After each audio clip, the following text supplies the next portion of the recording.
right. Welcome. Those of you that are watching, welcome to Gaming Got Me in the Fields. And today, I actually have a dope guest here with me. I usually never do this show with a guest, but this time I thought I'd try something a little different, try to have a little bit of fun this time. Kick it with Umbra today. Umbra, say hello. They can't see you, but they sure damn can hear you. Hello. What's up, everybody? Yeah, I'm happy to be here with you, brother. Talking about some interesting news we got today, and of course in the past. Absolutely honored to be one of the first to join you on this like this. You know, bro, I know you don't like to be like you like you don't have the whole camera thing going on for yourself, and I was like, man, how the hell am I going to get him on a show with me? This is something I've been thinking about for a while. You, Bushido, slow mo backslap, several other people, which I mean, I respect your guys' decision to do whatever you want to do, but it's like, man, I want to talk to you. So I had to figure out something.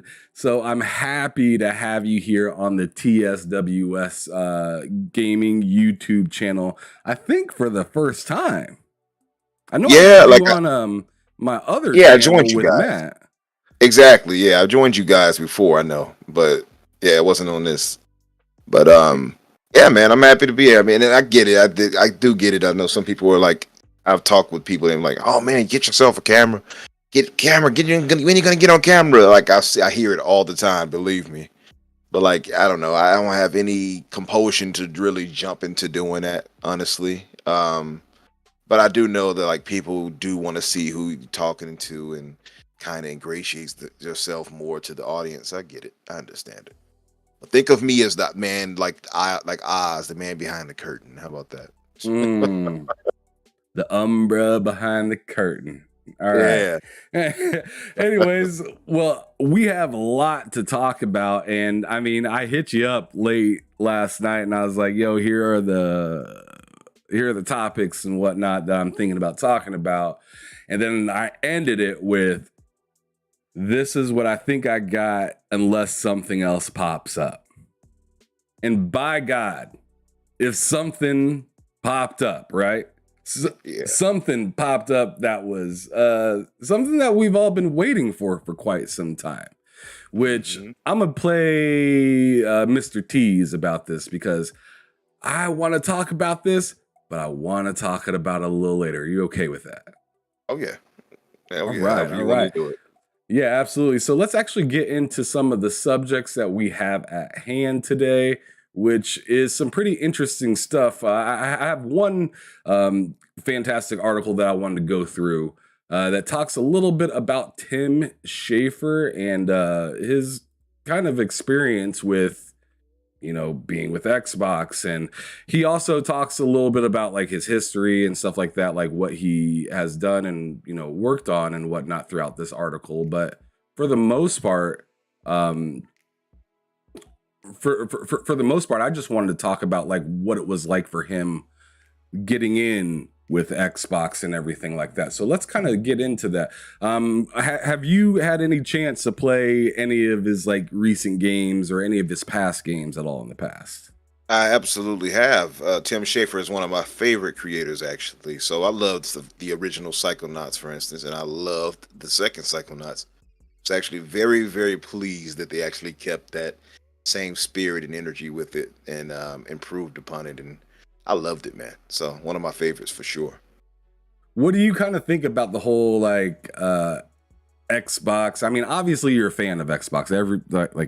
Anybody that's been following you knows this, sure. Right. But when it comes to the acquisition that happened with Double Fine and Microsoft, where was your head at kind of on it when you initially heard about it? I was a little surprised. I didn't think that. I mean, well, I think they announced it along with, I think the four other games, I believe, right? If I'm not mistaken, 4 of the studios, rather, I think at the time. Right. And so I was shocked by that. I was like, whoa, them, Ninja Theory, et cetera, in Exile. It's like all those things surprised the hell out of me. That's one. But I was like, Double Fine is kind of out of left field, but it makes sense because my mind still goes back to the original Psychonauts. And then of course Tim Schafer used to work, I believe, for Microsoft at a point, if I'm not mistaken. So it kind of made some sense to me. And like I said, I'm a big fan of his game. So even if you go back to the Grim Fandangos and things of that nature, I was like, yeah, I'm all for it. And I play a wide, like you probably play a bit more of a wide swath of games than me, but because you go back to a lot of the old school and stuff like that. Yeah, I got a problem. Yeah, yeah, I appreciate it though, man. I saw it playing a bunch of these games like that underwater game or whatever with that girl, but stuff like that. Yeah, hydrophobia, yeah. So I mean, I appreciate that though. I think there's room for all of that, and that's unique for you. But absolutely, I was like, yeah, that's dope. My mind immediately went to Psychonauts is now going to be Xbox first party, so I can't wait to, I was thinking, yeah, I can't wait to play with Raz now. It's going to be Xbox mascot. That's what my thinking, at least. But it's not quite that. But it did turn out to be a great game.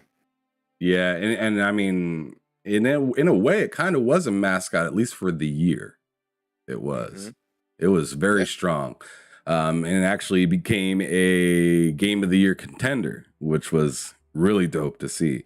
That and Deathloop, same time. Pretty cool. Yeah. But anyways, Matt Likes Games in the chat says, plus Xbox really didn't have a studio even comparable to Double Fine.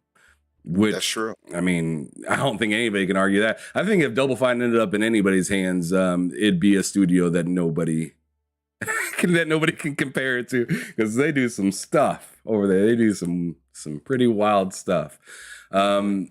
But anyways, I wanted to get to the article written by Rebecca Valentine, just so we can kind of touch upon some of the more in-depth stuff within the article. But this article reads, Tim Schafer opens up about life with Xbox, building better work cultures, and what's next. So I'm going to kind of cherry pick a little bit around this article, but I'm definitely going to kick it off right. So it says Double Fine production CEO Tim Schafer has touched the development of a lot of video games, so it's natural that he's hard-pressed to pick a favorite, but his answer ultimately is driven by one of Schafer's most closely held values, the importance of being present with other people. I am asking Schafer about his favorite projects and at an opportunity ripe for reflection on his industry impact. DICE Summit 2023 in Las Vegas. We spoke just hours before he was inducted into the Academy of Interactive Arts and Science Hall of Fame. Shout out to that, because that's pretty dope. And he is, I mean, with that reward, he's hanging out with people like, Connie Booth, Bonnie Ross, Todd Howard, Hideo Kojima, Ed Boon, which if anybody knows gaming at all, they know those are legends. Absolutely. Whether you feel the way you feel now about Bonnie Ross, you cannot deny her greatness in the past with Halo and such. I would put it past Halo fans to do just that, but you're right. I just wanted to throw that out there right there, because I know some people probably like squinted when they heard Bonnie Ross, and I'm like, she was a prize piece for a hot minute for Xbox in 343. So people need to give her flowers. But she who shall not be named. But yeah. I know everybody praising Pierre now. They on Pierre. Yeah, all right. Anyways. Beginning with the secret of Monkey Island at LucasArts up to his most recent work, Psychonauts 2, Schafer directly been involved in development of over 25 games. Via Double Fine, he's helped publish almost 10 more with and within Double Fine itself, it has helped support the development of still more than the development of still more than that. Okay. And then there's all the games Double Fine has supported via Day of the Devs over the years and annual festivals of games demos that has helped spread the word about countless indies. I mean, remember how much trouble that they were kind of having with getting, as Psychonauts was progressing, getting towards the end. Remember that kind of quote that they had saying like, "Yo, we had the game pretty much finished, but like we weren't able to implement as much stuff as we wanted to." And Xbox really helped out with that. I kind of want to get into that Xbox part now about what had helped them. So now I'm going to transition into this part of the article where it says Game Pass allowed me to move forward, to move forward projects that I had on the back burner. So this seems kind of like a trend that's happening at Xbox. Would you agree? Absolutely, and that's the thing I think why people like Phil is getting so much love from the community. Like Phil is like a true to the end, a real gamer, man. And he sees, and what he does is he's enabling something kind of I think I don't know how to exactly place it, but it's something akin to what fans would do if we had the chance to support those studios that we love, but aren't exactly, I guess, the biggest brands in the world. Tim Schafer and their games, like you pointed out, even with Monkey Island, which is also, by the way, one of my all-time favorite series. And I have to play the newest one, by the way. But he makes games like he says in here in this article, that's kind of weird. It's not like a widespread or a wide mainstream kind of thing. It's their niche. And this right here gives him the chance to really put that out there more with Game Pass. That's the beautiful thing about it. That's why I see so many people in our hooved brothers and sisters, Oh snap! Stop it! Our hooved brothers, it behooves them to no, but they like to try to tear down Game Pass, but Game Pass to me signifies rather that it allows creatives like Tim Schafer, who otherwise we wouldn't get these types of games. So that I appreciate Microsoft for that. You know what I mean? Oh, absolutely. I'm still blown away by that hooved part. That got me. That got me, bro. But that joint was funny. But absolutely, I feel that. But let me get into this article, and so we can kind of dissect a little bit. Hello, Oshus, Dragonheart, Yobi, what's cracking? Good to see you guys in the chat. But let's keep it moving. It says we've done it twice, but I don't know if it's necessarily a good fit for games, just because games take so long to make. It stresses them out to wait so long for their goods to be delivered. You know what I mean? This is pretty much him, like in a quote right now.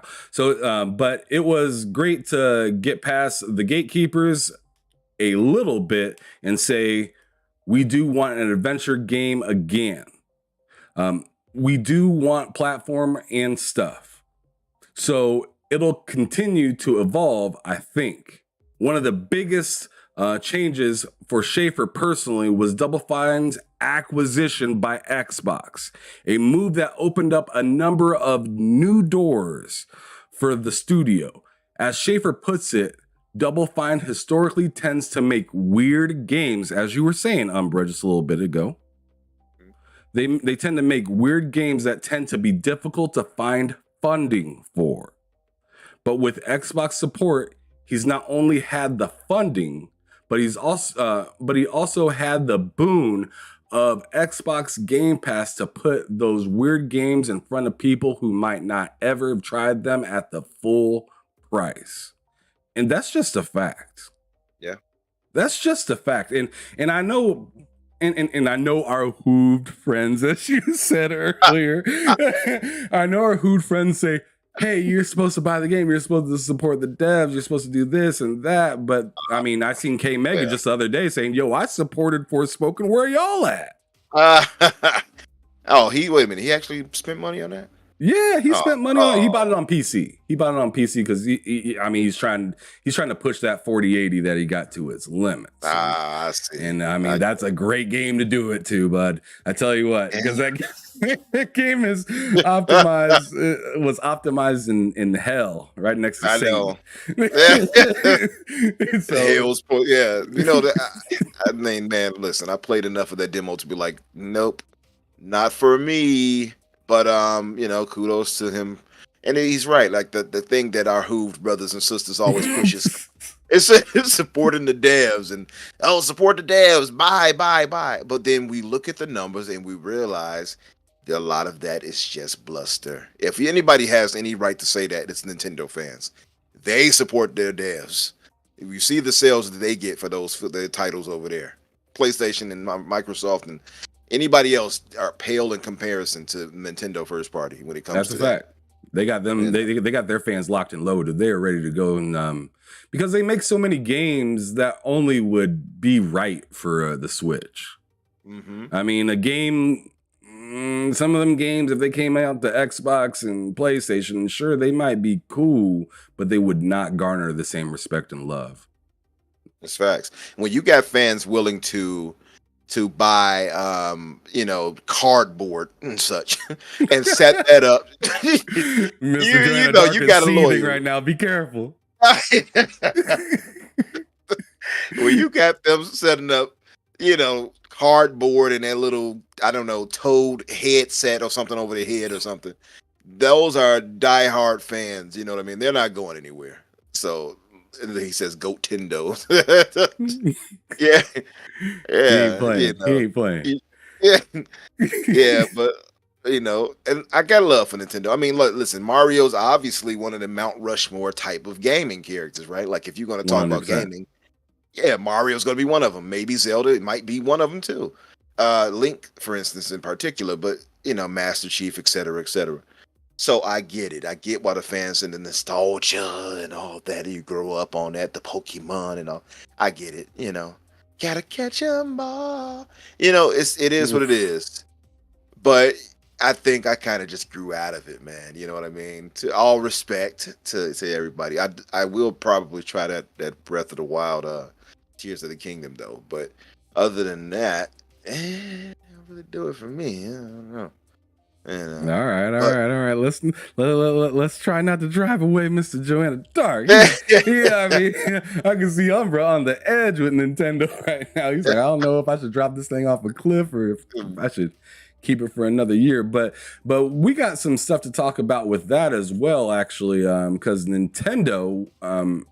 Well, actually, I'm gonna wait because we still got to finish up this one right here. But so as I continue with this, he also went to note that Game Pass let us reach people who maybe would have been too nervous to drop $70, which that's interesting that he put that price tag there because they weren't doing 70 yet. But he went on ahead and straight up said, like, people are too nervous sometimes to drop $70 for physical copies of a thing, but they'll see it and it looks really compelling and they're like, oh, I'll just download it and play it. That's a great place for us to be. So that changes us, and I think it'll lead us to being more like ourselves, more creative. It allows me to move forward projects that I had on the back burner, thinking I would never be able to pitch this to a publisher. Ain't that something? It's spectacular. And that's what we should be championing, like that type of mentality. They always hear people talking about let the devs make what they want to make and all that. Well, this is that. And this is Phil putting, the budget of Microsoft behind creatives like Tim Schafer and allowing that type of stuff. Because you're right. I mean, even like what Matt mentioned earlier, you would not have expected this type of, these types of games from Microsoft or Xbox. It's the same thing I pointed out the other day. I was talking to somebody, I mentioned it on Boom's Xbox Factory. I talked about Hi-Fi Rush. Hi-Fi Rush is not an Xbox type of game. I think we can all agree. That's more akin to a PlayStation game because it's a rhythmic DMC. Devil May Cry, basically. More or less. You are one of the few only people because I've been screaming Devil May Cry to people's ears for a hot minute. I've been like, yo, they got the grade thing in the corner. Bro is kind of an asshole. He's kind of like an anti-hero kind of dude. He always has some, he's always talking some shit. And and even some of the side characters remind you of some of Devil May Cry, where they're kind of, they want to help, but it's, something that they'd rather be doing something else. But they gotta help. He also has the arm where he can stretch out and grab the enemies and pull himself toward them and such, kind of like Nero. Nero has the arm where he grabs them, the devil arm trigger and all of that. So like a lot of that, and of course in the rock and roll mentality of Dante. So a lot of those elements are Devil May Cry-ish, and you know what I mean, and it's rhythmic and all of that. But it's also the style. So the Devil May Cry has a very specific set of things that Dante would do. So that obviously, I forgot what they call it. I think it's the upward hike or something like that, where he'll slash the enemy upward in the air. Well, he does the same thing inside of Hi-Fi Rush with Chai. So all of those things, that's not typically an Xbox type of game, though. So when you have something like this with Double Fine, and it's allowing for so many different creative things to come out of them, what Xbox normally would not have had.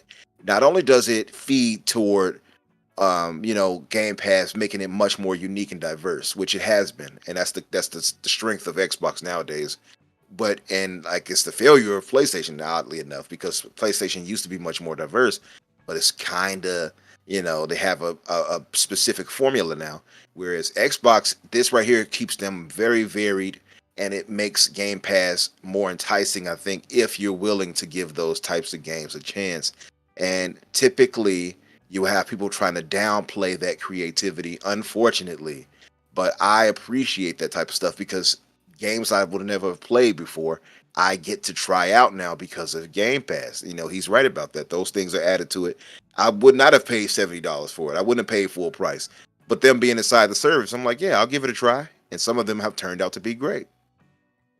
Right. And I completely respect that, because it's just like, for most people, it's like you got your S-class, your S-rank games that you're going to for sure buy. And then there are several other games down the line, possibly, that you're thinking, I might get it, but I'm not completely comfortable. And Game Pass completely just wipes that away. That fear of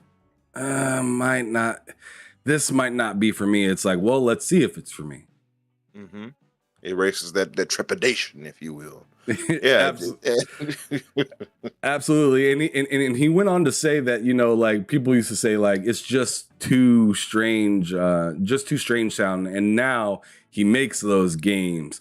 So they're going to get even weirder as time comes. It's worth pointing out that Schafer isn't referring to Psychonauts 2 here. It was already in development when Double Fine was acquired, but he does add that Xbox support meant being effectively asked, how would you finish Psychonauts if you had resources? His answer was to put the boss fights back in and polish it far more than he would have been able to otherwise. And that's what the team ended up doing. And instead, Schafer's weirder games remark is referring to Double Fine's future output, which he's not able to talk about just yet.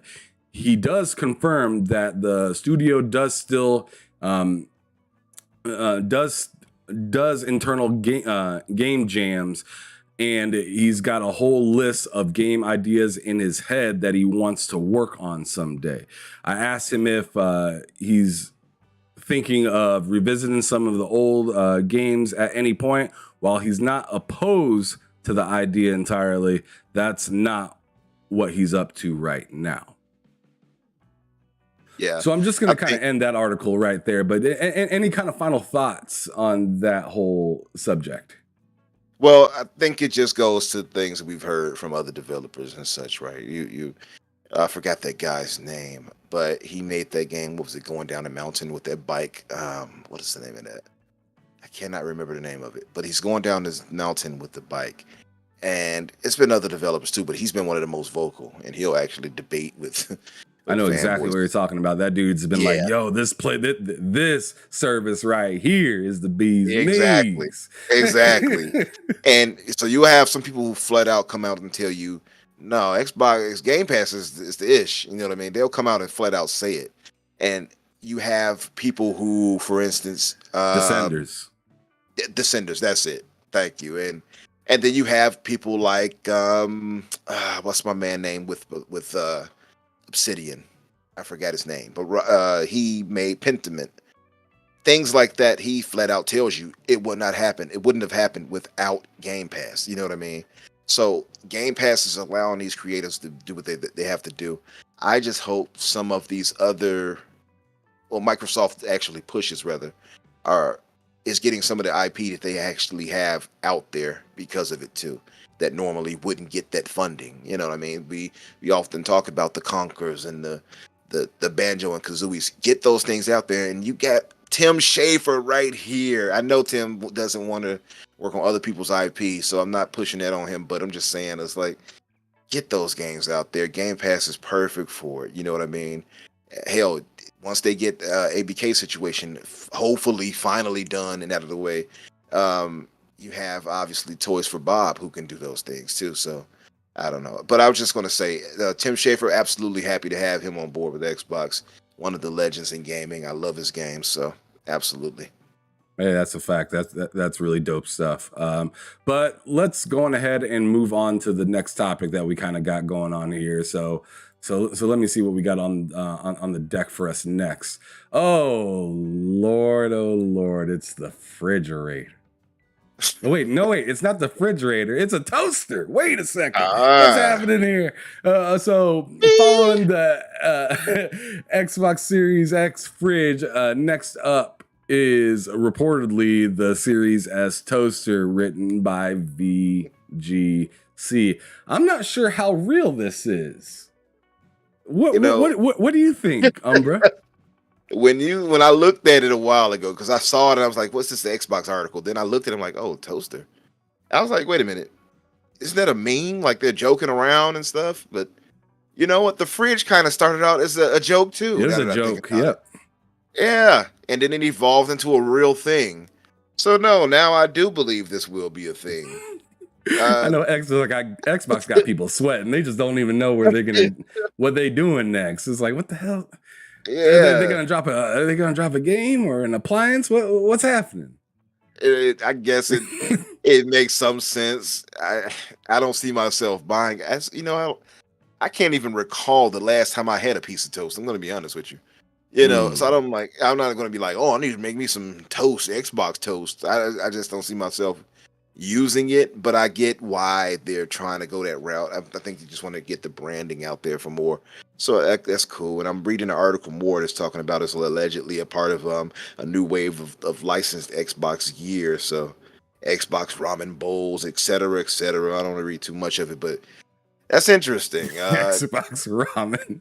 Yeah, and RGB mouse pads and stuff. I can get it. It makes some sense.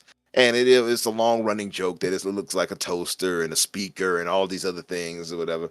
That probably would have made more sense to make some type of little radio with it or something. But yeah. So check this out. So it says, according to, I'm trying to see Andy Robinson. All right, he's the one that wrote this for Video Game News. All right, or Video Game Chronicles. So it says Image has emerged claiming to show a licensed Xbox Series S toaster. According to the images, the Series S toaster will cost 60 euros and be and the feature 3 toasting modes. The kitchen appliance sports a white shell and a circular vent in the style of Microsoft's entry-level console. According to French site Xbox Squad, The licensed appliance will release this year, and it plans to sell the device itself with pre-orders open now. What? The Series S toaster is allegedly part of a new wave of Xbox licensed gear, including Xbox. There you go, Xbox ramen bowls, RGB mouse pads, storage boxes, pen holders, and more. If legitimate, the Xbox Series S toaster will follow up 2021's Xbox Series X fridge, which is still available at retailers for around $100. I can't read anymore. I'm done. Yeah. You know, I think it's going to appeal to a certain enthusiast, if you will. It won't be me, but it'll be me. I'll buy it, but I'll be laughing. I'll be laughing, and like I tried to make my Series X fridge functionable, but it sucks. It's not a good fridge. It's a really bad fridge, actually. Leaks water, from the top because it gets frozen. Yeah, because the area up there doesn't have enough air to vent. So like if you put like sodas on the top shelf, it will freeze the part that's supposed to blow the cool air out. So then that air, I mean, all that cold is on the top and not reaching the bottom very well. Well, yeah. Just bad. I was tempted to get one of those things too at first. I remember the whole like push on Twitter about that, and when we had to outvote, I think what was it, Skittles or some stuff or something. Oh yeah, Skittles versus Xbox. I remember that. Yeah, that was interesting, but I don't know, man. It's for me, it's one of those things where it's like, hey, let people live, do your thing. If there's something you want to get, just to have, I can see it as a collector's item. I can see that, a small little kind of collector's item or something like that, obscure little memorabilia, if you will. You know what I mean? But I just couldn't see myself getting it. I just don't see a need for it. But he's like, it ain't for me though. It ain't for me. Ham, you can get it, but I ain't getting it. I don't even like toast. Yeah, and then, I see some of the fellas in the chat. I see Maddie says it'll burn an Xbox logo into your toast. Yeah, that's unique if it did that. Yeah, some quality toast right there. Yeah, right.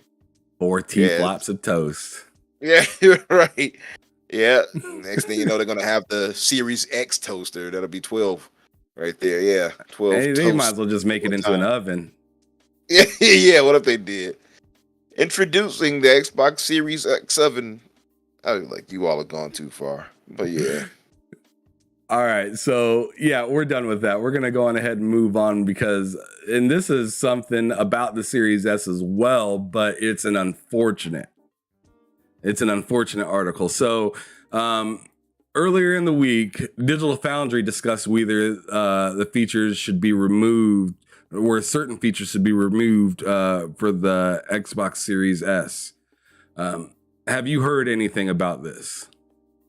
Yeah, I saw a bit about it, and I actually talked about this on Tuesday. We talked about the media, in particular Digital Foundry, where it seems that a lot of the sensationalism these journalists go for clicks, you know what I mean, is kind of, I don't know, it leads to a lot of this type of thought processes, I suppose. I think they're trying to scapegoat the Series S as this. And look at the guy in the middle. Look at him. He's gleefully. Baldur's Gate is not coming to Xbox. Oh, he's happy, Lindemann. But I don't know, man. I think that that I will say this, and I said this on BG's podcast this past last week, Sunday, whatever it was. And I said, where there is smoke, there is fire, typically.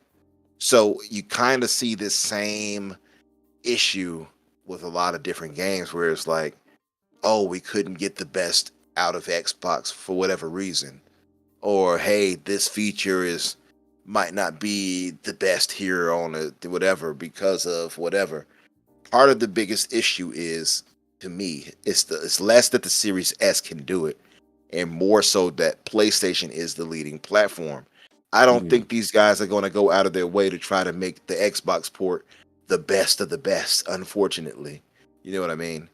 That's what I think it comes down to. I don't think that it's like a thing that they can't do, because look at some of the games that they have running at 60 frames per second or 120 frames per second, etc. on a Series S. So you know what I mean.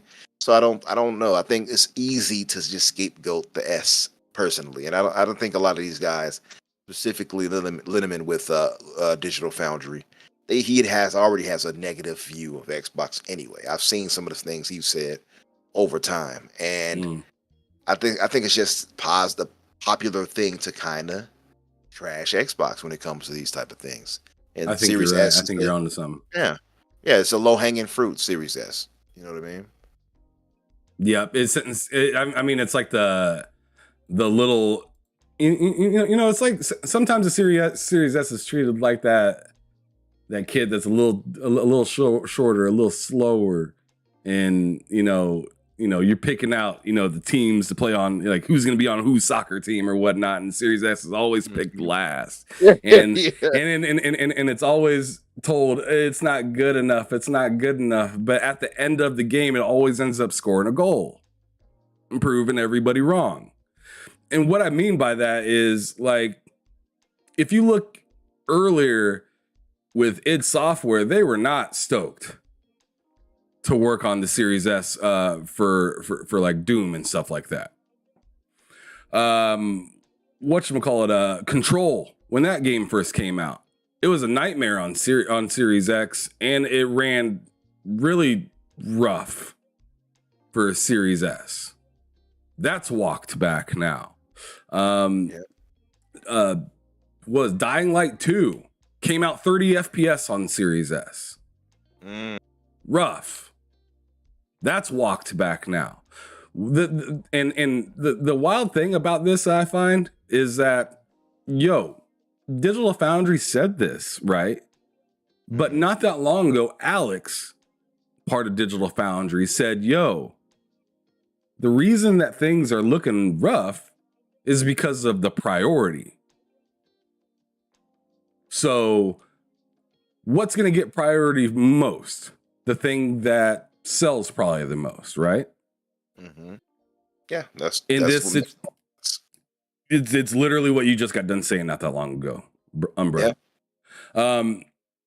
The priority is going to go for the thing that sells the most quickly. Obviously, if something sells faster at Walmart, Walgreens, sorry, you're in third or fourth place. You're not the first one that's getting the service compared to something that's going to be right there, easy to sell for. So developers are going to look at that and be like, we're going to work on the PlayStation 1, make sure that that's great. Then we're going to try to make sure that the Series X is great. And then if we have time, we will get to the Series S, and hopefully that happens before the game launches. 9 times out of 10, we get a day one update for our PS5s and Xbox Series X's and like PC and stuff like that. So if you can only imagine where the Series S is at in the process, it's probably not good. Yeah, and I agree. I think that we see a pattern of that, and we always asking, man, what about these tools that they keep talking about? What happened with that? Why is it that when you come to these comparisons, the X and the S are always kind of some issues where they're lagging behind the PlayStation 5 when it shouldn't be? And I think part of that is just because the simple fact is these devs are putting in there wisely. Obviously, makes more sense to put more time into making sure they have a polished, well-running lead platform game on PlayStation. It just makes the most sense. They're not going to spend that much time with the Series S, which is like the redheaded stepchild, after you get through with the PS5 and Xbox Series X. I think that's just what it is, and it's unfortunate. But I would say this too, and I said this on the podcast Tuesday. I said it is becoming, incumbent on Microsoft to make sure that their first party games shine on the Series X and S. That's what it comes down to, because then there's no excuse. Then there is no, it was just the third party that wasn't really doing this or that. If they have these issues with first party and it's not doing what it needs to do, then we can have that discussion again where we say, no, S is the problem, you know. And I that whole it's going to hold back gaming and all of that. Save it. Again, that's a narrative from our hooved kind who used that, you know, and that was before they found out about we believe in generations. After that happened, all of a sudden they had to change their narrative again. But you know, so my thing is, it's just a thing of Microsoft is going to have to help curb that narrative. They're going to have to make sure, you know, those studios are putting out games that service the Series X and S both parity wise to have all these features at launch and have them working well, you know, for the respective specs of that whatever console. That's what it comes down to me, because third party games are just not going to do it. That's just, they've shown it time and time again. They're just not going to do it. It's some that will actually excel.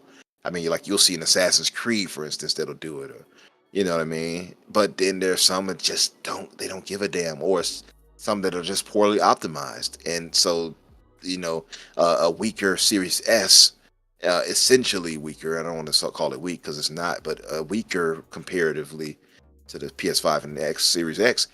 Yeah, it's not going to be able to do some of those things, you know. So to me, it's a matter of the third party devs not doing more for the less leading platform, and Microsoft themselves not having something that can shine on both their SKUs. That's what it comes down to me. Yeah, I mean, I can't argue that too much. That's pretty good stuff right there. In this article, one of the quotes in it was they're working on an Xbox version of Baldur's Gate 3. It's been officially announced that it's coming out, but it looks like it's in production currently. The current reason they haven't announced it seems to boil down to according to the statement, they cannot make split screen work on Series S. This is the first time we've heard of anything specifically related to gaming feature not working well on a Series S. A whole feature, man. Yeah. Hey, Ham, I think you muted.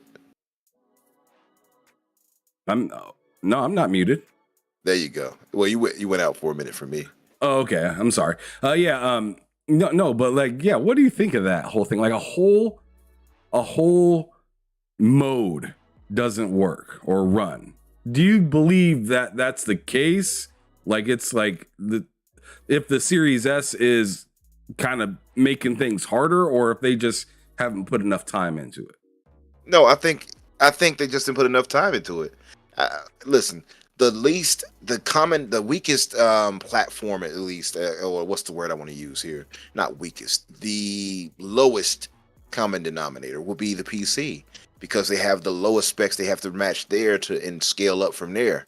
The Series S is a capable machine, and by the way, Larian, I think some of this was kind of much ado about nothing, because Larian came out and had to clarify, hey, we didn't say that we didn't say that there's technical limitations or whatever. Now, to be fair, they're not going to come out and say some things, but they didn't come out and say some of these things are things that people themselves, like in the community, just ran with. And again, I'm sorry to say it, a lot of our hooved brothers and sisters were the leading people pushing that. You know what I mean? So I love that. Yeah. I love that name. Yeah, you know, it's a kind way to put it for them. You know, it's fantastic. but they go on to mention like split screen Halo and stuff like that, and this could have been the reason for that and whatnot. And sure, there were older consoles that were good for Halo as well, so that could have also been a situation with that. I like what Gogo Poe said in the chat, actually, because he says the game media is hardcore working overtime against Xbox, and it really sure seems to be that way. I think they are. And on the Halo thing, you know, I'm torn on that, right? Because I feel like, is it really the Series S that caused that? Or was it because they had people, the hackers or whatever you want to call them, who got into that and had the split screen working, and it was playable. So I don't think it was that. I think it's the factor of It obviously wasn't optimized well to run. Obviously, otherwise they would have just done it. But I don't think it was that. I think it was more because of the mess in the state of affairs of 343 when it comes to that engine. I just don't. Listen. I am an unapologetic Unreal Engine thought, and they had a. He's thirsty. That boy. They had it. Hell yeah, I'm thirsty for it, and without question. So I feel like, and that was part of the thing they were going to go for. They were going to use Unreal Engine 5, but then they didn't know what the hell they wanted to do. Just a trouble development all the way through. They were going to do a hero shooter, but then went back to the drawing board to have it the traditional way. They were going to have this engine of the Unreal Engine, and they decided late into the process, oh no, we're going to make the slip space and then use the old blam.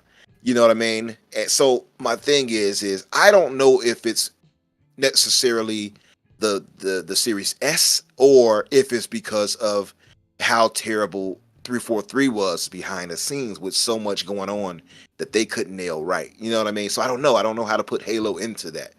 I really don't. But I think, like I said, where there is smoke, there is fire. So I'm not going to completely write off the fact that it could be the S, but I am inclined to believe that based off the specs that we have, the only thing that can really hold the S back is I think memory. That's about it, because everything else is top notch in the specs wise. You know what I mean? So except obviously the flops are not as strong, because it's 4, like you said, and compared to 12 for Xbox Series X. But I mean that is only for the visuals we'll get. So they got the 1440p as the maximum, which is fine. You know what I mean? And much ado is made about 4K visuals and things of that nature, and I get it. I love it. I got my OLED. It looks great on my TV. But 1440p is something that if you are a budget gamer, you're not going to complain about something like that. You know what I mean? You got your little Xbox, and if it's your side piece game platform, you're going to be content.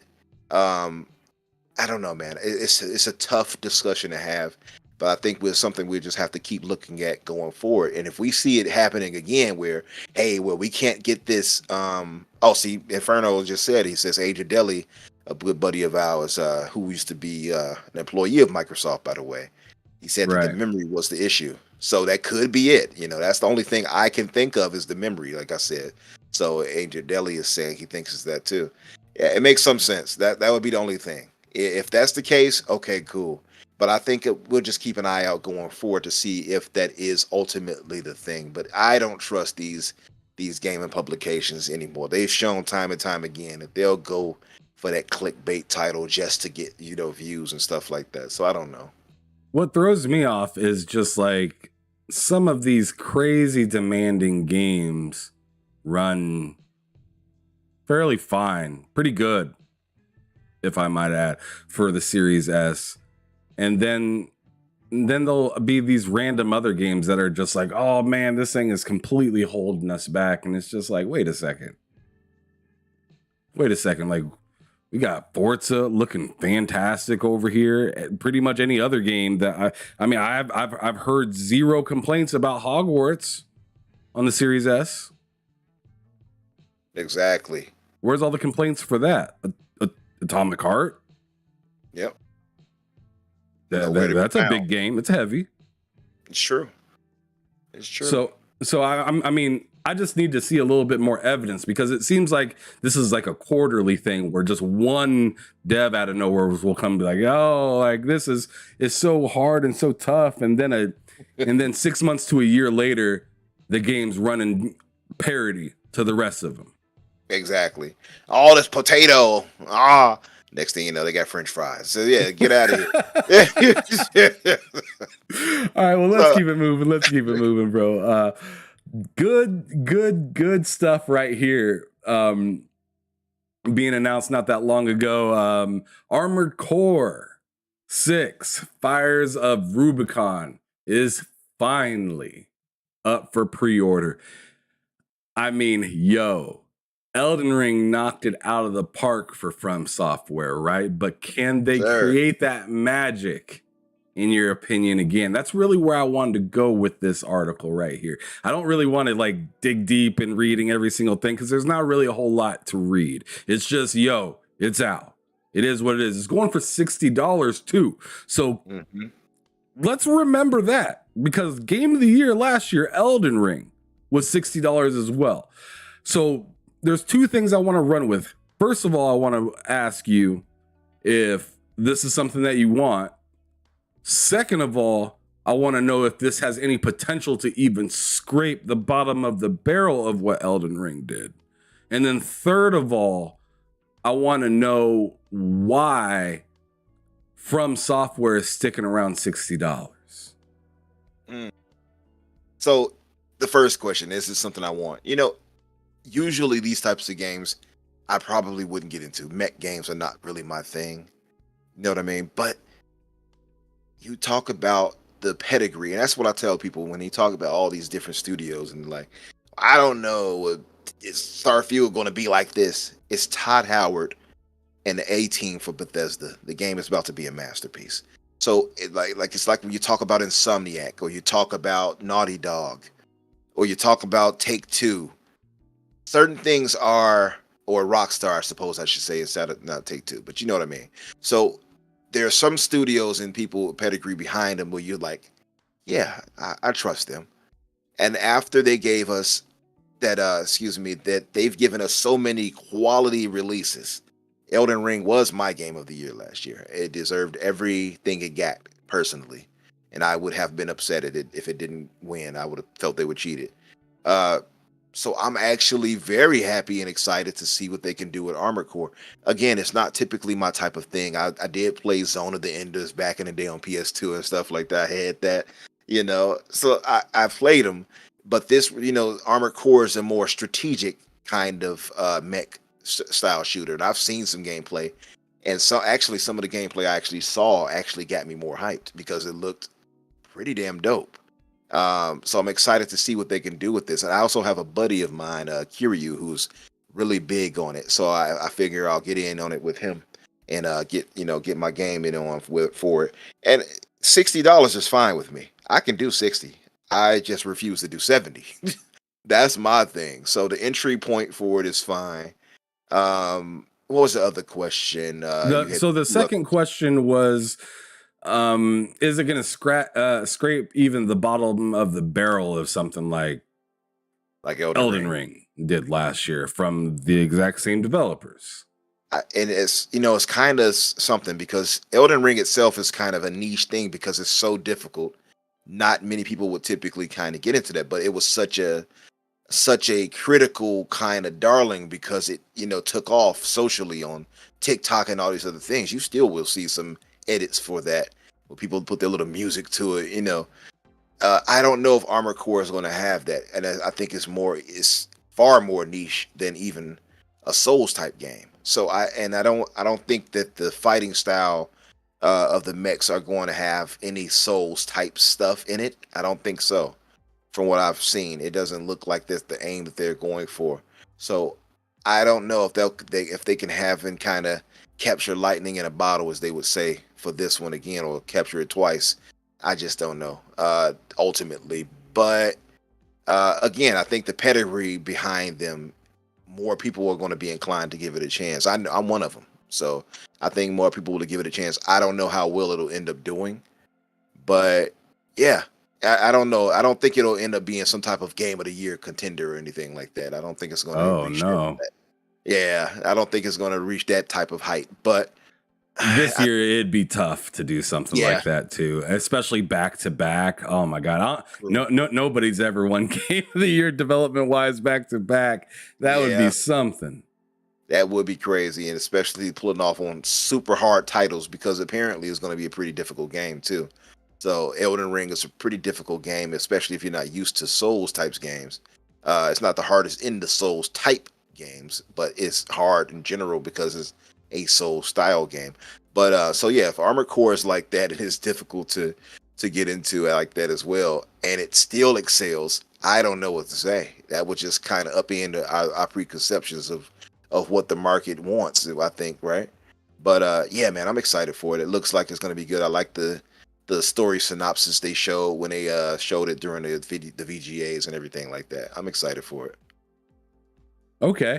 And shout out to you guys in the chat. You guys have been doing awesome. Good to see a lot of you guys. Paul AFC, good to see you up in here as well. Make sure if you guys are new, popping on, haven't been here before, hit that like button if you can. Share this out. That'd be fantastic. And if you enjoy content like this, hey, I do this on a weekly basis. 4 to 5 days a week I'm on this channel doing something. So if you want to just come by, say what's up, hang out, or if you ever want to be on the show or something like that, just holler at me. I'm on Twitter at HamSolo05 Gaming.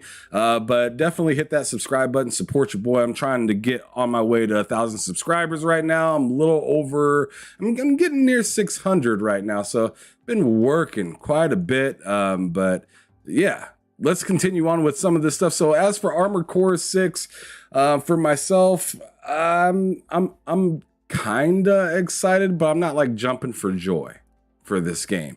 Armored Core has been around for quite some time. I'm not going to pretend at the 6th installment that now I'm excited.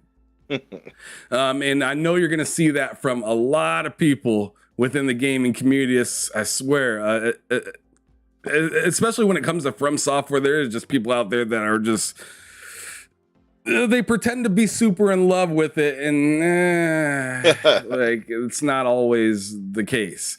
But I am interested to see how they do this. What really has me interested about this game is that not only is it $60, but it's still on the last generation hardware. So I'm curious how great this game is going to look if it's really able to stretch the legs and not allow last generation to kind of hold it back at all. I don't think it would, but you know, hey, I mean, I just don't know. I don't know how to feel about this.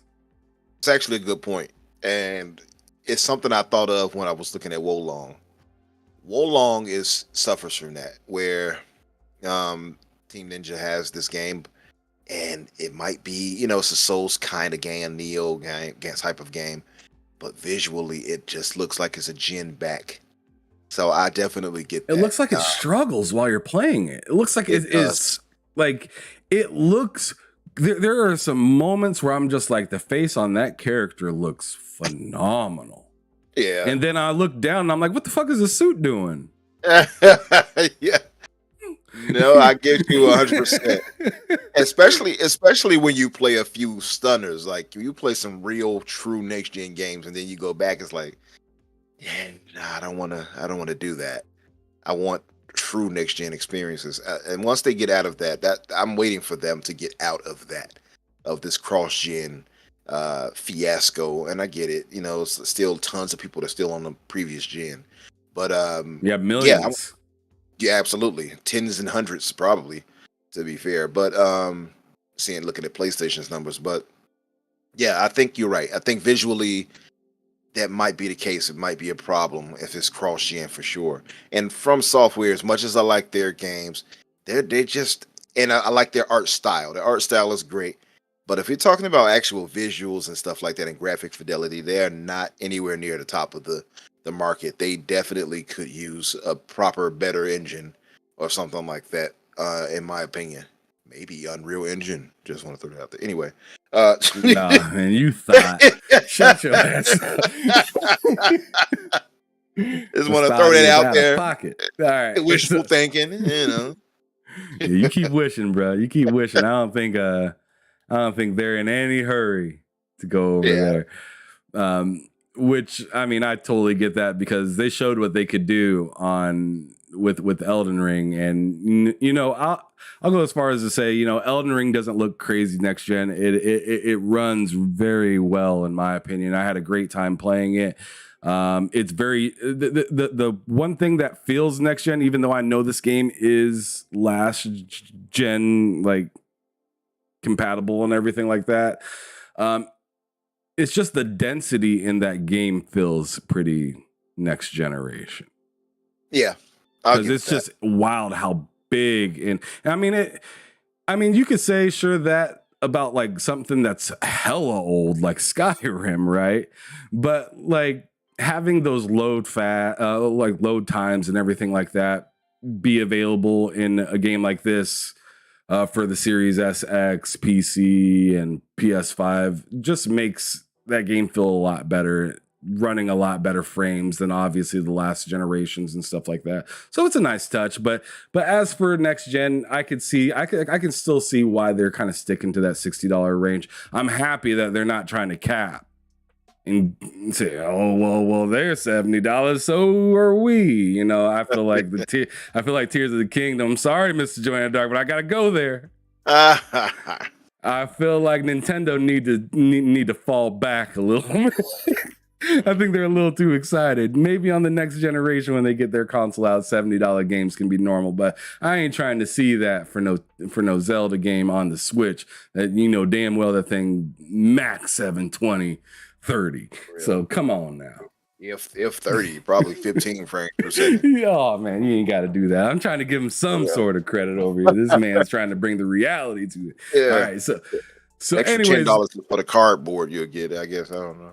Before we get into our last topic, we definitely. Speaking of disrespect, we gotta talk about Dr. Disrespect now. Like, what the hell is going on here? Yeah. What the hell is going on with this game? Are you looking forward to somebody that makes crazy amounts of money probably off of YouTube and everything? Mm-hmm. Now stick his pockets in your wallet and ask you to buy some NFTs and then call you silly. And then call you silly for playing games where you buy skins every year, like a Call of Duty or something like that, which I kind of understand that sentiment that he had with that whole thing. It's like, oh, you buy a game every year and you get skins and it doesn't give you anything back. And I'm just like, sure. But like, I don't understand like why I'd want to like, you know, play a video game and be an investor like at the same time in something as simple as like a picture or a piece of art or whatever. Like, I don't know. I get the swagger part of it where it's like, well, it's only mine. Nobody else can have it. But I don't know. Where's your head kind of at on this whole crypto game that will be coming out for Dr. Disrespect? It's a few things. For one, I don't care for Dr. Disrespect at all. I don't have a dislike for him. I just have no interest in him. His whole shtick with the whole wig and yeah, bro, you know, the whole gruff, you know, dude, bro thing. The bro, yeah. Yeah, none of that registers to me. It's kind of like, okay.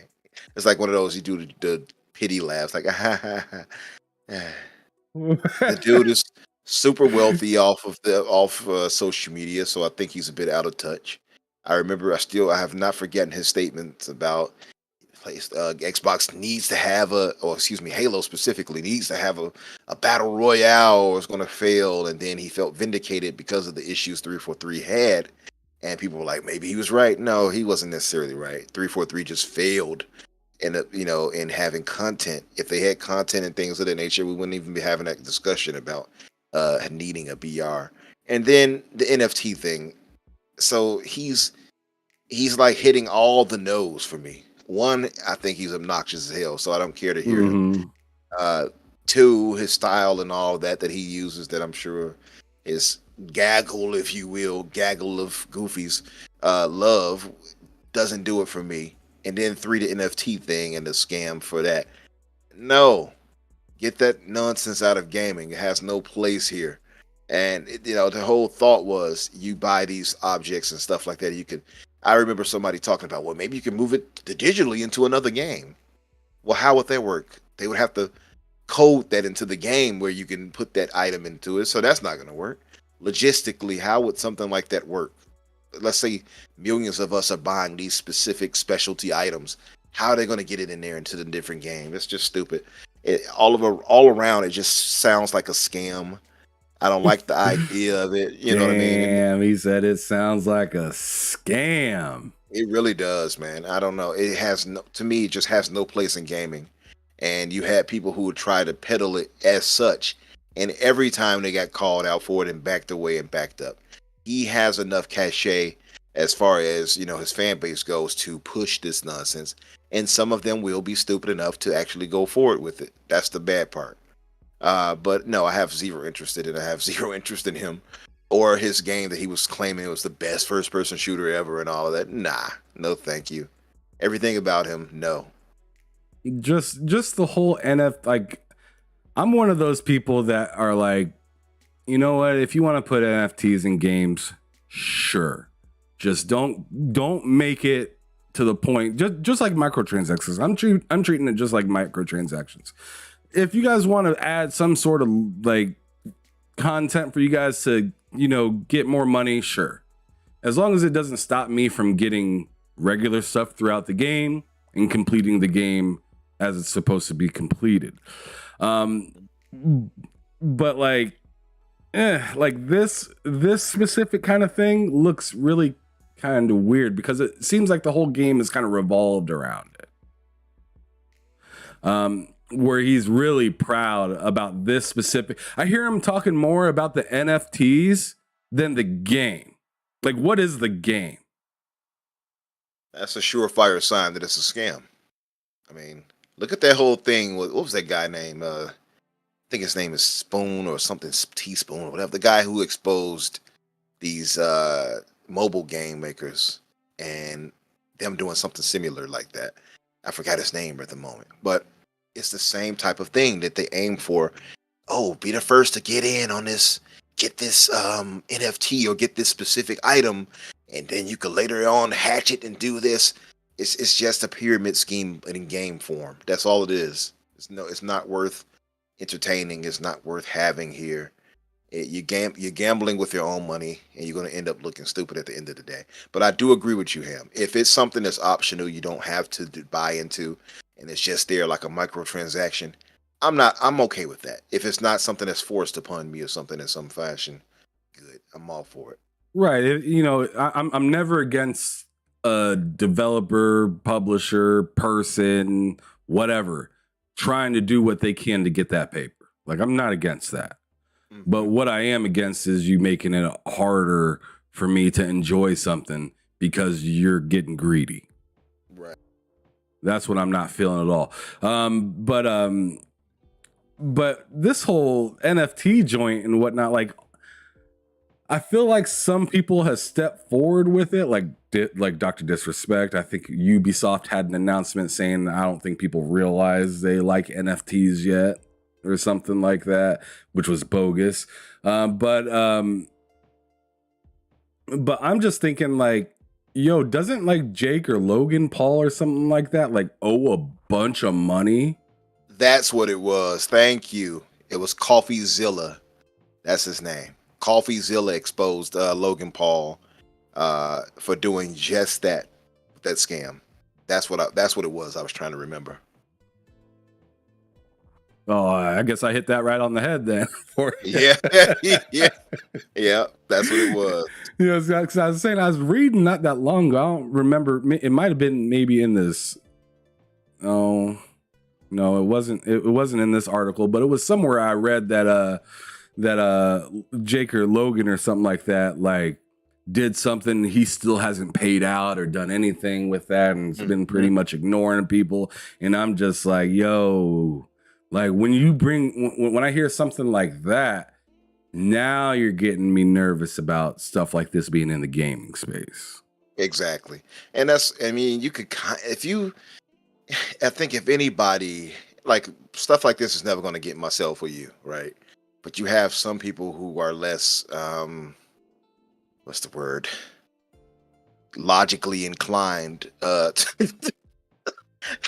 and they'll be like, "Oh, okay, an art piece of NFT," and they'll be taken in by scams like this and thinking that it's going to be valued or something. And again, it plays into that enthusiast mindset, I think, too. And microtransactions and stuff like that. I'm pretty sure if they did a study on it, it will probably show like our brain activities or something pick up when we buy some new item thinking it's specific and happy, or unique to us. But so the NFTs are kind of that thing that gives people this endorphin rate, I guess, rush or something like that is unique to them. It's not. Which is insane to me. Yeah, you're just getting used, and this is just all that is this same thing. And the Logan Paul situation, and if you all have not seen that in the audience, check out CoffeeZilla's videos breaking down and exposing Logan Paul and the nonsense he pulled with his scam. Sounds similar to that to me. Well, that's not good at all. You're right. To the T, like that's not good at all. Mr. Inferno says T Martin too as well. Yep. So Yep. oh man. So yeah, that's ugly. But the last thing I wanted to do is I want to end this on a good note, right? Because I don't want to be talking about no NFTs and then be like, bye you guys, that was a shitty exit. So I actually had this Dr. Disrespect article as the last thing that we were going to talk about, and I'm so happy that this new piece of news came and saved the day. Mr. Inferno, you asked about this earlier, and I'm here to finally bring it to you. I'm sure you all have heard about it from Twitter and whatnot, but in case those of you are out there and you haven't looked at Twitter, you haven't looked too far into YouTube yet, and you're getting the news first here, possibly, here you go. I'm happy to show it to you. Starfield finally got announced, and we're here to talk to y'all about it a little bit. So let's just go on ahead and I'm gonna throw this on in the background, and let's chat about it, bro. So Starfield, they're going to be coming out with this game September 6th, if I'm right. Is that correct? That's correct. And then they're doing a showcase for it June 11th. June 11th. Okay. So, whoops. But anyways, so how hyped are you about this game right now? Are you right there with a lot of us where we're just like, man, about damn time? Or are you on the other side of the fence a little bit and thinking, damn it, Xbox, not again. Another delay. I am, and I've said this many times on the podcast with Risk It, whose knees, by the way, I will be collecting. I'm collecting, me and Pete collecting a kneecap a piece, because Risk It was so adamant that, they're going to make it. They're going to reach there. They said the first half of the year. No, mate, they said the first half of the year. They had to stick with that. Consumer erosion. Listen, I get it. He's not wrong in that saying that Microsoft shot themselves in the foot by saying that the game would be in the first half. It would be in a 12-month thing. They should not have done a 12-month thing. I stand by that. It came back to bite them in the butt. But I'll say this. It's 2 months past that deadline of June until September. I'm not going to sweat them over that. I'm not mad at that. Listen, take the time you need to give us the masterpiece we deserve. And this is Todd Howard's magnum opus. It is the A-Team. It's them to redeem themselves after the fiasco of Fallout 76. Absolutely, I am excited. I am down for it 100%. My only question would be, because Paul just asked it, is it 60 or 30 frames per second? I am still on the 30 frames per second train. I do not think they're going to hit 60. But I will point out, the trailer that they released today that you just played, that was in 60. So maybe. Hey. Yeah, maybe. And that TV in the background looked mighty crispy. And looked mighty crisp. That's the OLED back there, and he's running around real fresh and smooth. So you never know. It could be 60, and I'm pretty sure some eagle eye fan back there like, look, if you look at the interpolation of this, you'll notice that he's moving at such and such frames per second. So maybe this portion of the screen right here is 30 frames a second. Right. Watch this. You'll see the shadow drop here, and at that moment, you'll see the frame depth ever so slightly. I don't know, but I'll just say, I am on the ladder. I'm with you guys, man. I'm excited as hell for this. To me, I know this is going to be a masterpiece. I've loved almost every single game that Bethesda has put out as far as Todd Howard and his crew. This is not going to be any exception. This is going to be a spectacular game. Cannot wait. A few more moments or months, rather, wait time is not a deal breaker for me. I get it when people say that Microsoft, they shouldn't have stated that. They're absolutely correct. Microsoft does deserve some smoke for stating and putting it out there and saying, hey, this is when you can expect this, and then not immediately living up to that, because it does kind of erode some trust. But what would you prefer? Them to break that promise but give you a better run, less bug-filled game, or with them just to meet their deadline, they stated, and then you have to go through patches and patches upon patches of updates and stuff like that on an unfinished, buggy Bethesda game. Which would you take? I'll take the former, where it's properly done or at launch. You know what I mean? I'll take that. 10 months time that they got from last year until this year to polish it. And that's what they're doing. And Jazz spoke on it a while ago on Twitter. He even posted that they're focusing heavily on polishing this game and getting it right. I am stoked, man. I already know this game is going to be spectacular, and they did it right where they have it in September, so it's going to be a Game of the Year contender. They made sure to keep it in that frame where it can still make that, the voting, I guess, cutoff. Because I think in November, 15th, I think it's the cutoff or something like that. So I'm excited as hell for it. It is interesting that they dropped this today. I was thinking, are they going to drop this news about the showcase next week or something like that? And no, they dropped the bomb on us. That's one thing I'm going to give Microsoft, by the way. They have been consistent since during the pandemic and everything else like that. Every other week, it seems like we got some random bombshell or something like out of nowhere. Like, oh, look at this, by the way. This is happening. Oh, hey, we acquired Bethesda. Oh, look at this, by the way. This happened. Oh, we're trying to acquire ABK. Things of that nature. So this is kind of one of those things that's kind of a long trend for them, where they just dropped off something, that we needed some new content to talk about on these podcasts. So that was fortunate. I'm long-winded here, sorry, but yeah, I am excited for this. I do not know if it's going to be 30 or 60. Some of the things we're seeing does look like it's 60. It looks far crispier than it did when they showed it the first time, gameplay-wise. So I'm excited for it. I don't know, man. I don't know. The sky is the limit. I cannot wait to get my hands on this game. My excitement has not wavered one bit. Even in whatever I feel about them not living up to the 12-month promise, that has not hindered me personally. What about you all in the chat? How do you all feel about that? But them not meeting the 12-month, promise or dedication or whatever you want to call it, commitment. Well, while they gather their thoughts and answer your question, I guess I will go on ahead and spit my bars on this whole situation and whatnot. And I'll tell you, I was happy when I rolled over, heard my alarm going off saying, get your ass up out of bed. I looked at my phone and I was like, finally, The Rock has come back to Xbox.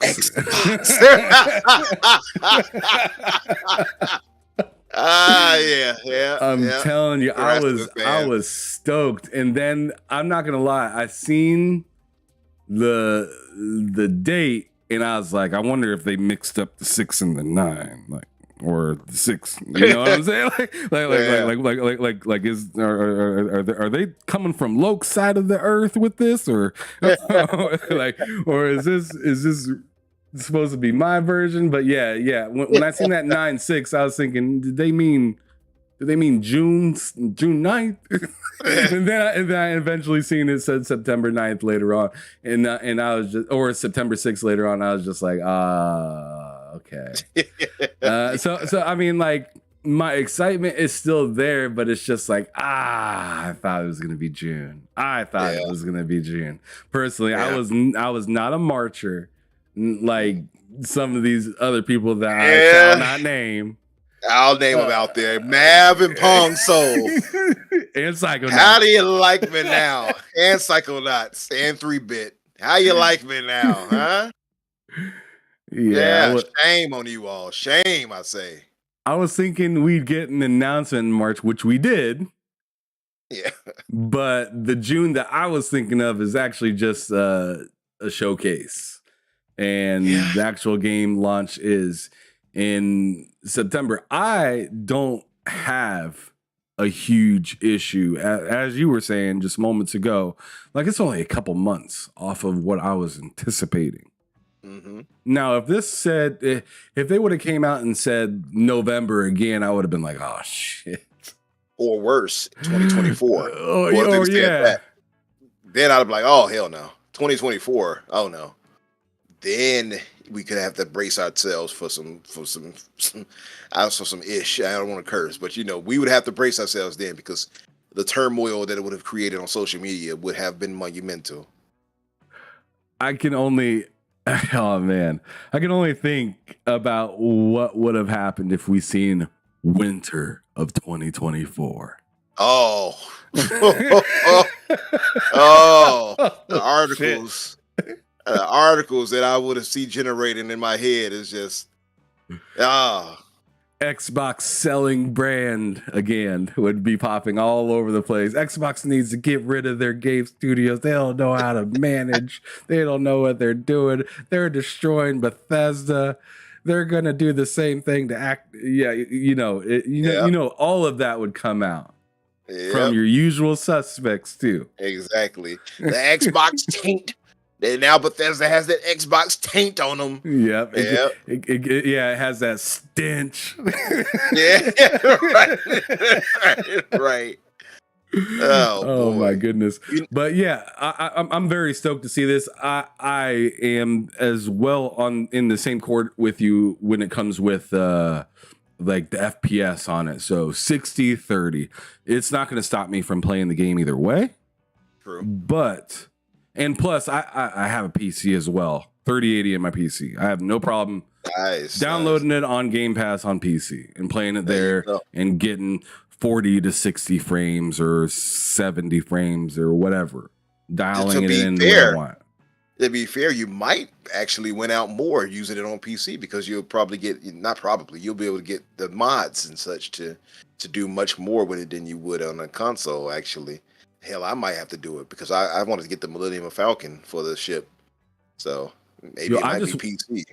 I just want it to be like play anywhere, just like it seems to be with like Redfall and stuff like that. So I mean, I understand this isn't a multiplayer game. This is single player. But to be able to transfer my save data from my Xbox and be able to play it on PC, and then now I can add more mods. Yeah. Do weirder things. Because I would ideally like to first christen this game, give it that TLC with my Series X first. Absolutely. And then I'm going to immediately hop over to the Series S and just see how it runs. Just have fun with it.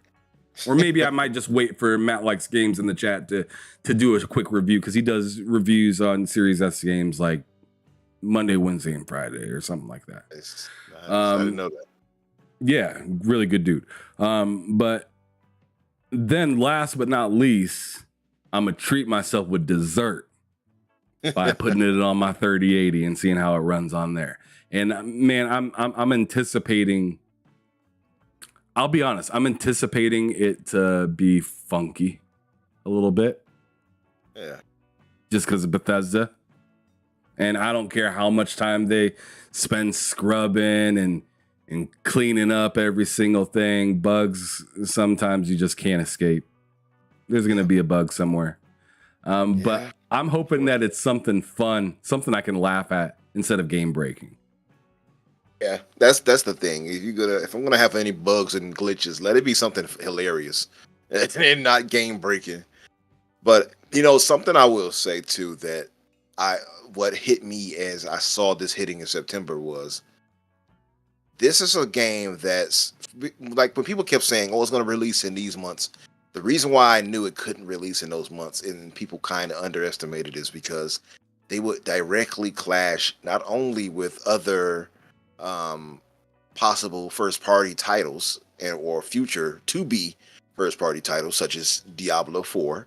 That's why I was weary of June, but I did say June, late June, or September. That was my thought.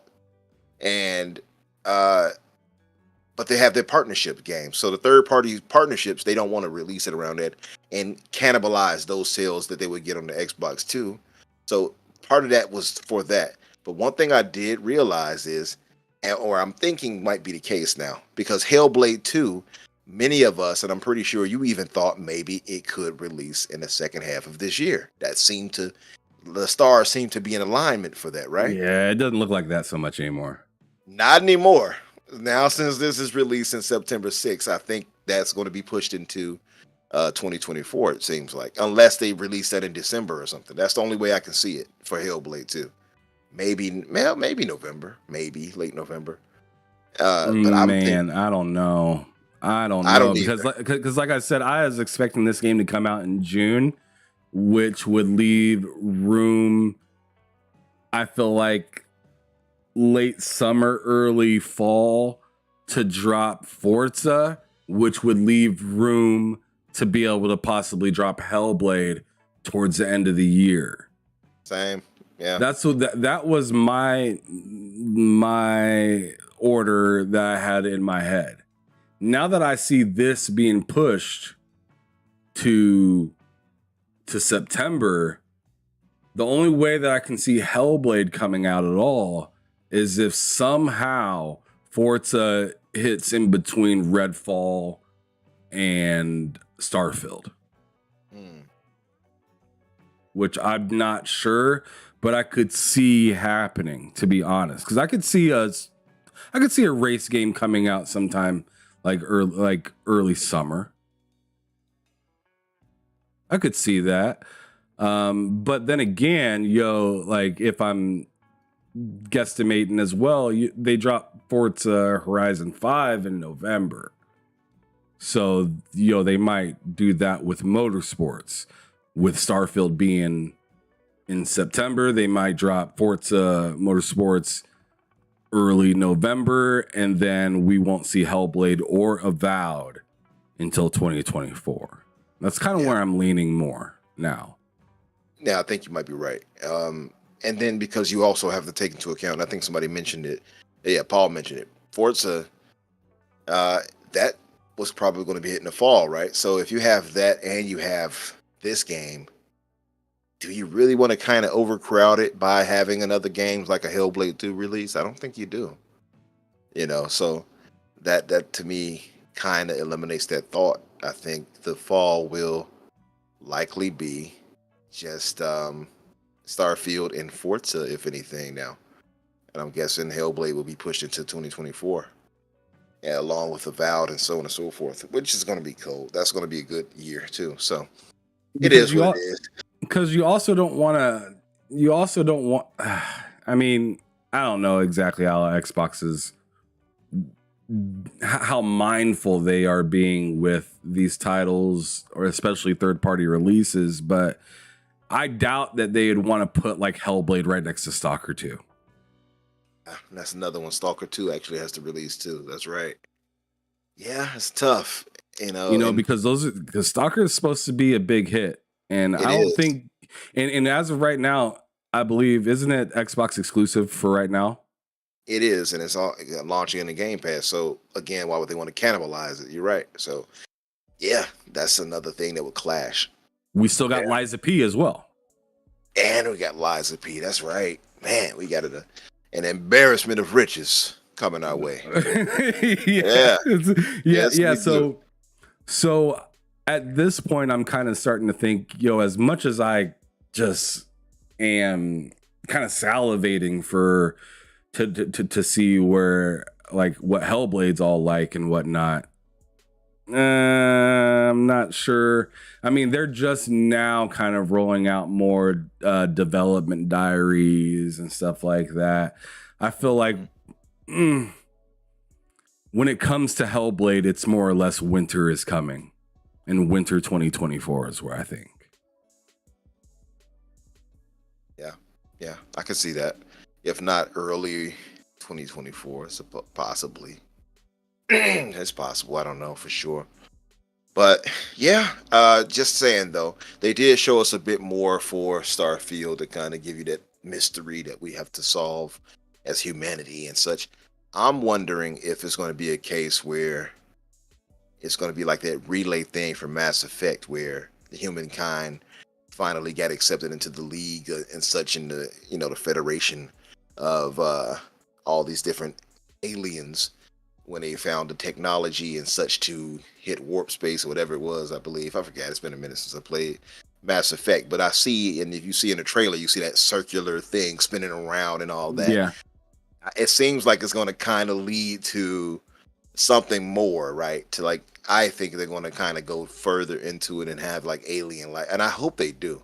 Yeah, we see alien life that they show like that right there, that creature, but I want to see actual intelligent alien life that talks and speak to us, like the Quarians and all of them in Mass Effect, and you know what I mean. I want stuff like that. I want them to really go all out. I don't want them to stay too grounded, and I think that's the approach they're going. They're kind of going for a grounded approach with the sci-fi here. And I kind of don't want them to do that. I kind of want this to be our new Mass Effect in a way. Give us all these different species and such, and intelligent species that have their own civilization going on. I would like to see something like that. It sounds like Umbro want to sleep with something a little wild. Yeah, He's like, trying hey. to be James T. Kirk out here, trying to smash me some alien chicks. What's up? Yeah, he said, where can I put my photon laser? Yeah, I'm trying to beam her up. You feel me? Yeah, I'm gonna give her that torpedo. But anyways, Umbra, it's been a fantastic time. I'm gonna start doing the sign off and whatnot, but bruh, I really appreciate you taking time out of your day to come hang out with your boy Ham Solo and have a little stream, have a little togetherness going on, and I'm happy to be able to get you on here because, like I said, the whole camera thing and whatnot, and I know me and Loke are kind of sticklers when it comes to camera show. But I'm happy. I'm really happy I got to have you on here. I hope to be able to get your brother in crime Bushido on here at some point as well. Slow-mo backslap and much other people that prefer to be off camera but enjoy to still talk games. I'm trying to hit that demographic as well. So absolutely. And thanks for having me, brother. I appreciate it. I always love talking game with you. Sometimes when I'll jump into a party with you or something like that and be like, yeah, what do you guys think about this? And I'll just bring up some random stuff about games. So yeah, I always love talking about gaming, man. And I appreciate you having me.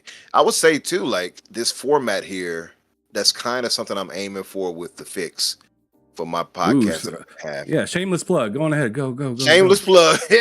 So I'm aiming to kind of keep it to like an hour and a half. I don't want something that's super long-winded and stuff like that. And I think we have enough of that in the community where a lot of people are going for marathons. And I don't know if we necessarily need that. I think there's a audience for it, of course, but I think I want to aim for where you kind of get your fix, if you will, from me. I just thought about it too. How some people, how like some shows, once they get to 1,000 subscribers and stuff, and people can become members and stuff. I'm going to have mine called the Fixers. Yeah, that's what I'm going to do. I'm cooking in my own head right now. But anyway, yeah, you are. You cooking? But yeah, Chef man, I want to kind of keep it. I'm chefing it up right now, But yeah, man, that's my thing. My aim is to keep it to an hour and a half, stuff like that. And I am open to having all sorts of people in the community, so long as you have a viable, crisp, nice working mic. I don't want anyone on a phone trying to dial in and talk through Discord. Oh, this isn't Spaces? No, this isn't Spaces, right? Yeah, we've had enough of that. So yeah, I'm trying to evolve on it as far as that goes. But yeah, man, that's my thing. And we're going to be talking about so much stuff. So it's going to be gaming, obviously centric too. But we're going to be talking about different things in pop culture, be it anime, be it comics, be it movies, be it TV shows. We're going to cover all of that. It's not going to be super long, dedicated to each section, but it depends on what we want to talk about. It might be a show just dedicated to whatever. You know what I mean? I can't say right now what it is. I'll let the mood dictate that. But I hope that you all in the chat come through and support me for that and everything too. I guess we're doing a sign off. Let me get my sign off really quick. But what's the channel going to be? Is this going to be like your channel? Is it going to be on the same channel that Xbox Infinite, or it's going to be on my channel specifically. So if you all want to get ahead of the curve, you all can just go ahead and subscribe to your boy right now. Surprisingly, I have like 600 or some odd subscribers now. Hell yeah, there you go. I uploaded some like American Dad and stuff like that clips some years ago, and I got a ton of subscribers. I kept getting subscribers. I'm like, why are y'all subscribing to me? All I did was upload these little clips, the daddy's gone and all of that. So I'm like, you all don't need to subscribe. I'm not going to keep uploading stuff. So I hope y'all stop subscribing to me. So I got ahead of the game with that, just to put it out there. But you all can very much feel free to go ahead and subscribe to my name on my channel right now. And I'm aiming for, if not toward the end of this month, the next month for the show to launch. It's some things I have to take care of. I have the intro done. I have an intro theme song for the spectacular. I got the layout done. It looks dope. Yeah, I can't wait for you all to see it. And like I said, man, I just hope you all come through and support a brother. Show me love. That's all. Yeah, absolutely. And you know what? Just for you, brother, I'm going ahead and link that in the chat. So you guys go ahead and click that. I don't give a damn if my concurrent viewers go down or whatnot. Hit the link that's in the chat. Go subscribe to Umbra. He's a good dude out here. Does some phenomenal work, especially he's been very consistent on the Xbox Infinite podcast. I'm halfway thinking that he named the damn podcast himself because his name is Infinite Umbra. I remember back when he was Eternal Umbra, though. Yeah, that's true. He had a few different names throughout the time. But yeah, make sure you guys subscribe to him. I definitely hope to be on that podcast at some time in the future because I love talking games. And from what I'm guessing, I probably won't have to be on camera, so you guys won't be able to see me going sweaty on my controllers or whatnot. I'm gonna try to dim my mic a little bit so you don't hear me doing that button smashing and whatnot. Right, hitting the clicks. So like, what's that you doing over there? Oh yeah, ain't it so disrespectful when you're in the middle of a podcast and you hear just all you hear is a click. The Xbox button's all hard and clicky. It's like, man, I know. What are you playing, Monster Hunter World or something? No, but no, yeah, man, like playing track and field. Right, right. Man, that game had my thumb tired as hell back in the day. Oh, but man, I wore the skin off of my thumbs on games like that. Oh, and we had the pad too. We had the pad you put it down on the floor, and you'd have to run actually on it. Man, talk about winded. But yeah, man, I definitely would love to have you come through, Ham. And I know you. I'm pretty sure you're kind of a pop culture. What's the word I want to use? Enjoyer as well. So absolutely, man, I'd love to get you on there too. Once I get. I'm sorry, sir, but I cannot understand rap music. No. I love me some pop culture. It really depends in the direction of the pop that you're going. I see. I love me some old school pop. I love me some old school pop. New school, not so much. I got you. You. Yeah, but I'm kind of a young man with an old soul a little bit. But I think you can understand that because you're kind of that same way a little bit, bruh. I am. Yeah, I am. But then, like, I try to get some of these newfangled ideas a chance, I suppose. But yeah, we'll be touching on a lot of different things as far as, subjects and topics anyway. So even if it's something like we're just doing a talk about a movie, like an MCU movie that dropped or a new DCEU, whatever the hell they're calling it now. Like, we might do something like that where we're focused on that for 30 minutes or something like that. It's just things of that nature, however it comes the way of being. But as far as where you guys can find me, just to say, You can find me on Twitter under Infinite Umbra or Umbra Infinite. You'll find me either way. Of course, like Ham pointed out, Xbox Infinite on Fridays. We're pre-recording this week, unfortunately, again. But we do have, so we won't be live this week, but we will have the excellent Jez Corden joining us this week. So that's why you're pre-recorded, huh? Yeah, that's why. Because I know he's always busy.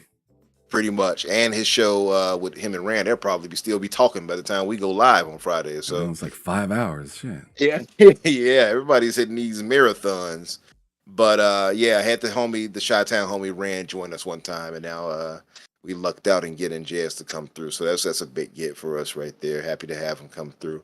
And so outside of Xbox Infinite on Fridays, you all can find me, of course, Xbox Factor with Boomstick in the cast rather on Tuesdays at 12 Eastern as well. So come through and support us, show us love.